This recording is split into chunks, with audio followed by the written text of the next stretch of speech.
say that on a day like this, our hearts go out to the people of Highland Park, Illinois, to the families of the victims, and to the wounded.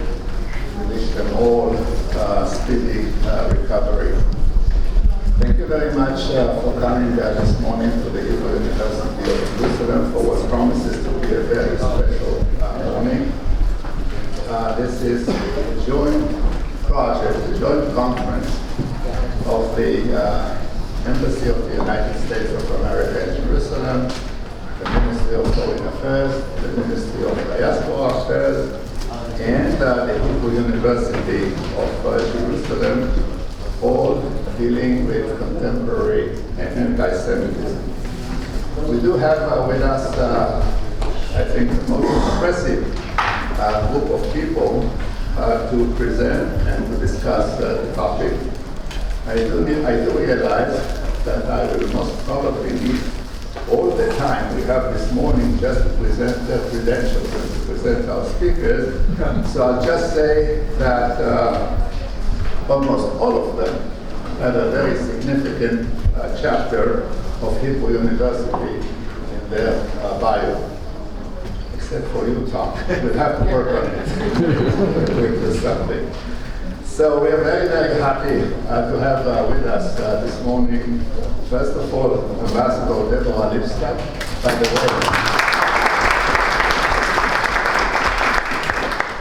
By the way, her Hebrew is much better than my Hebrew.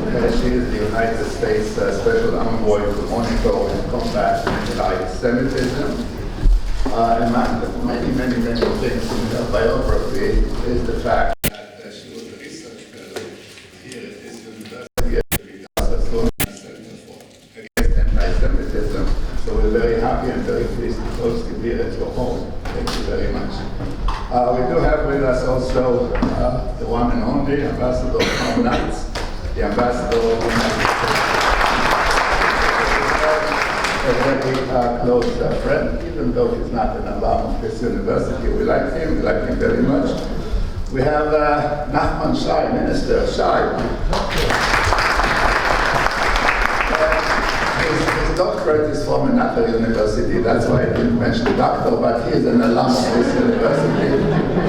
His bachelor and master's degree are from this university. Nachman is a neighbor. Is a friend for so many years, and Ahmad is our Minister for Diaspora Affairs, and we're very happy to have you here with us, Ahmad. And we have also Noah Tishby. Noah, we're very happy to have you here. Noah is the Special Envoy of the Israeli government for combating anti-Semitism. We're very happy to have you here. We also have with us Fleur. Hi, Fleur Hassan, the Deputy Mayor. We have with us also Professor Menachem Ben Sasson. Menachem is nowadays the Chancellor of the University. He is the former President of the University. He is my mentor, he is my friend, and he is a world-class historian. Thank you very much for being here. We have plenty of other panel members, and they will be introduced later as we proceed. Here is how the event is going to take place. Like everything in this country, it is divided into three parts. In the first part, or three stages, the first part will be giving opening remarks from the U.S. Ambassador and from our Minister. And then this will be followed by a presentation by Ambassador Lipstadt. And then we have two panels, and the panels will be discussing certain issues that you can see there on the wall-up. And the second part will be a presentation by Noah, a special presentation by Noah Tishby, followed by another panel discussion. We'll have a chance after each presentation of the panelists to submit questions to the panelists. And without further ado, I have the honor, the pleasure, the duty, the whatever, call upon my friend and colleague, the Ambassador of the United States to Israel, to come to the podium. Mr. Ambassador, please.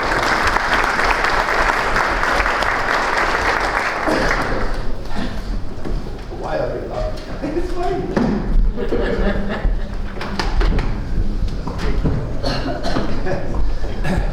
Well, I think my introduction could have been longer. Just saying. We'll discuss that later. We'll see. Thank you for inviting me. And what's nice about this is that most of your panelists are my friends, and certainly people that I have known since I've been here. As many of you know, I've only been the ambassador for about 6 months. No one told me this was going to be easy, and they are right. Let me just say, first of all, Mr. Minister, I'll call you Doctor, or Minister. He's a phenomenally decent human being. As I like to say, he takes care of the Jews, and there's a lot of them. I sent all of my New York Jews to him, and he seems to have a nice touch because they all want to stay after going into his office, so that's enormously helpful to me. My friend Jonathan Greenblatt, sadly Jonathan and I have talked a lot because the problems always continue, but here's a guy who has the leadership and skills to understand where to push, how to push, and to get things done. No, it's just where are you? Okay, I met her before I actually got confirmed at a dinner in Washington, D.C., and she is spectacular. Is a social media darling, and if you like her or don't agree always, or agree, she's effective, and I'm honored that you come here, and I hope to spend more time now when you're here. And Fleur, where are you? Right here. Okay. I had dinner with Fleur a few Fridays ago at her home. I now live in the German colony, so she's my neighbor and friend, and she's a really good cook. So I encourage all of you to go to her house for Shabbat dinner. So as you can see, I know everyone quite well. I lived here 6 months, so go figure. Let me just, before I just say a couple words. So you're gonna hear a lot from Deborah. You don't understand how big a deal she is and how important she is to why we care so much about the topic that she is in charge of. Convincing someone of her stature to leave her very cushy job at every university, as we just talked about, with the freedoms you have being at a university, and writing what you want and saying what you want, and giving that up to step up and serve our country, it's quite something. It's not easy.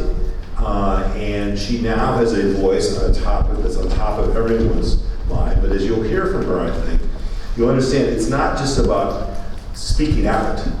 It's when you speak out and how you speak out and how you galvanize people's attentions. It's always easy to talk about anti-Semitism and get people riled up. But if you want to be effective in government, you want to be effective on the public stage, as Jonathan knows, Noah knows, and many of us who serve in public life, you have to be smart. You have to be you need to understand exactly what your audience wants to hear and what they don't want to hear. And what you're going to hear from her is someone who's got 40 years of experience on how to communicate, and she has it backed up with an articulation and a phenomenal academic career. So I'm honored that you would come here. We run her ragged. She's had like 14 events yesterday. So when you have someone of her stature come to your country, you must use her. So thank you for doing that, Ambassador. Just to say very quickly, this is a very ugly subject, talking about anti-Semitism. And I think none of us would disagree that anti-Semitism is on the rise. Jonathan and I have talked about it, because there's statistics, which I'm sure he'll talk about, but you just can't open up a newspaper or look at social media or hear about the violence that takes place and not believe it to be true. I think it's imperative for all of us to continue to understand we're doing our best, but the best is not enough. And we sit here in Israel and we see it from the outside, but you'll hear from Jonathan and Deborah about what's actually going on the ground. I think all of us should be concerned, and we should be focused on the right priorities. Someone asked me, a while ago, what's the difference between anti-Semitism and debate? And it's a really good question. I think Deborah will try to answer that effectively. I tell my friends here in Israel, I have no problem when members of Congress or public officials want to debate the topic of Israel. So right, this is a democracy here, we're a democracy in the United States. I have no problem. If you want to talk about foreign assistance, you want to talk about the Iron Dome, you want to talk about Israel's relationship with the Palestinians, I'm fine with that. That's what we do. I don't necessarily have to agree with them. That's fine. But it's when you cross the line between debate and anti-Semitism, that's where we need to put our foot down. Here's a classic point. A month ago, I'm in Washington, D.C. I'm a liberal guy. I come from Minnesota. I was a Reformed Jew. I grew up in Duluth, so I'm not as religious as some of my friends. But I'm a classical Jewish guy. I care deeply about what it means to be a Jew and what you need to be to give back as a Jew, and what I think is important to be able to speak on as a Jew. But I was in Washington a month ago for my son's law school graduation at Georgetown Law School. And my kid came to me and said, hey, Dad, there's this guy who's going to be speaking at Georgetown, who I'm not going to get his names and all that. I'll do that to Greenblatt. But he's speaking at this campus, and he has said some hellaciously terrible stuff. Really bad stuff. I'm like, oh, come on, Max, really? He said, yeah, read this stuff.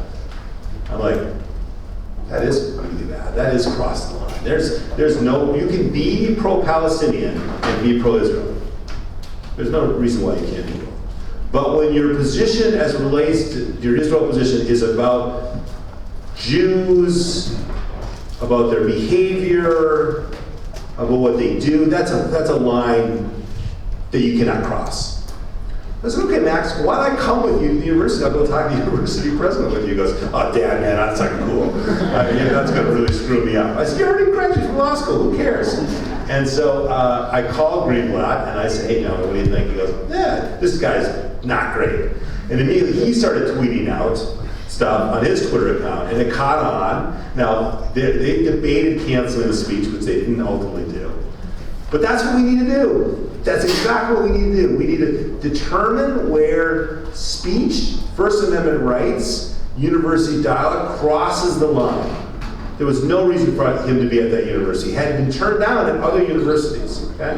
And you can wrap yourself around the First Amendment, which I'm totally into. I'd wrap myself into the idea that universities should be able to cap people with different views speak at university. But I am not going to stand still and keep our voices quiet when I believe someone is crossing the line from debate to anti-Semitism. That we can't tolerate. So I hope in this conversation you're going to have, you listen to experts. You listen to people like Deborah. You listen to people like Jonathan to help you understand there is okay to have debate. There's nothing wrong with the debate, and we need to be very careful how we throw around the words anti-Semitism. But when we see it, we better stamp it out. So with that, I'm honored to be here. Thank you for having me at your university. Congratulations to all the people who have showed up, but more importantly, I'm honored all you very big hitters are here to share your thoughts with everyone. So on behalf of the American Embassy, thank you very much.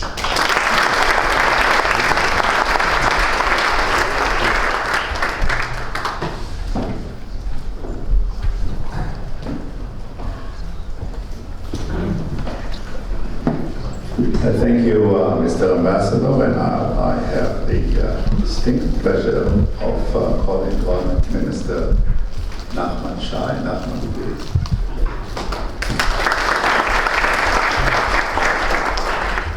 And just before we start with Nachman, I want to take this opportunity to present the Minister with an alumni card of this university.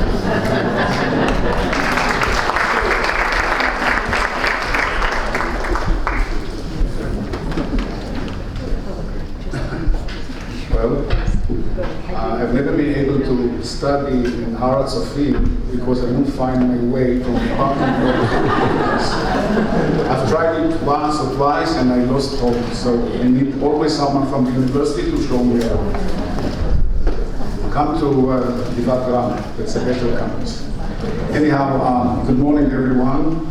It's a pleasure to be here. Thank you for inviting me, Yossi, and the Hebrew University, my university. Good morning, Ambassador Lipstadt. Good morning, Ambassador Niles. We met last time in the gay parade in Jerusalem. Where is the ambassador? Right here. Right here. Okay. You were wearing a t-shirt, surrounded by other members of the embassy, and I was so proud to see you in this place because it shows that you fully integrated into the Israeli society. And thank you on behalf of not only the gay community in Israel, but the entire public that you're a friend of Israel. Thank you very much. Other names is my friend Noah Tishby. Welcome. I haven't met you since you were appointed, so good luck to you in your next mission. Professor Menachem Ben-Sasson, the Chancellor, a good and old friend of mine. So once we have been in the same political party. Flair Chasson, Shalom. And last but not least, is the Director General of the Ministry of Diaspora Affairs. This is Ziona Koenig-Meir. Have you been studying at the Hebrew University? Absolutely. Yossi, you have to prepare. Where else? Where else? Okay, that's true. When it comes to Jerusalem, where else? Anyhow, it's a pleasure. First of all, I'd like to join Yossi and others by conveying my condolences to the American people, the city of Chicago, and the Jewish community there, one of the best Jewish federations in the world. Those of you who know America, they will recover, but it's another tragedy and another big question mark: why America let it happen? And I have no answer. Maybe Dora can give me an answer. Why does it happen all the time and again? First, I would like to begin by welcoming my ambassador, Deborah Listi, to Israel. We Jews are used to long roads in our history, and we are also used to suffer. That's the process she has to go through until she was finally appointed as the special ambassador of combating anti-Semitism, but finally it was done, so we are all happy, and I'm personally happy to welcome you here in my present capacity. We all know your extensive career as a renowned historian, academic, and author, making one of the most foremost experts on Holocaust denial and modern anti-Semitism. But even more so, due to your courage and devotion in fighting for the future of the Jewish nation and combating once history's oldest forms of hatred. You will be always remembered in the history of the Jewish people as someone who stood directly in the line of fire for the sake of truth and justice. I'm convinced that with that same devotion for which you fought Holocaust denial, you will also continue to fight against immoral anti-Semitism. It's been 77 years since the atrocity of the Holocaust. Many would have thought that after such horror and blended hatred towards Jews, the world would dispense with intolerant stereotypes and labels.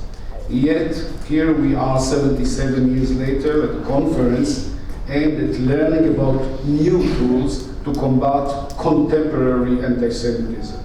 Anti-Semitism has not gone anywhere and is not going anywhere. In fact, it is growing, as you, Ambassador, rightly mentioned. Each generation faces its own unique battle with anti-Semitism. Our generation, anti-Semitism is characterized by the delegitimization of the State of Israel and double standards for the Jewish people as a whole. Today, we are witnessing the dangerous intersection between anti-Israel, anti-Zionist, and anti-Semitic sentiments. While the content of anti-Semitic comments may not have changed, the way in which they are being transferred is a new battle that we all face. The battle on social media and digital platforms. False and misleading claims now have a platform to be amplified thousands of times. creating an insular bubble of information and online echo chambers. The government of the State of Israel bestowed upon the Ministry of Diaspora Affairs, the position I serve now in, the task of leading the fight of anti-Semitism, together with the Foreign Ministry and other various government bodies, institutes such as Yad Vashem, universities, research things, and institutes and others. After more than a year and something, I don't remember how long, but this was not too far a long time ago, as a government minister, I have drawn the conclusion that it is time for Israel to organize the many bodies which deal with anti-Semitism into one framework to have a more effective and strategic response. In order to have a stronger impact, it is essential to increase both financial and human resources for that cause. We recognize how events and actions in Israel impact a world jury. It is thus Israel who needs to take a leading role in fighting those expressions of hatred with Jews around the world. Yet anti-Semitism is not Israeli nor a Jewish problem. It's a global challenge and must be handled as such. Countries around the world are called to exercise their responsibility in this as well in order to remove us forward. The work we have ahead of us is great. But I have confidence that with coherence and clarity, we will face this urgent task together and succeed to overcome this challenge. Bezrat Hashem. Thank you very much, everyone. Jonathan, I forgot to mention your name. Sorry. And again, I wish you a very successful panels and very successful day.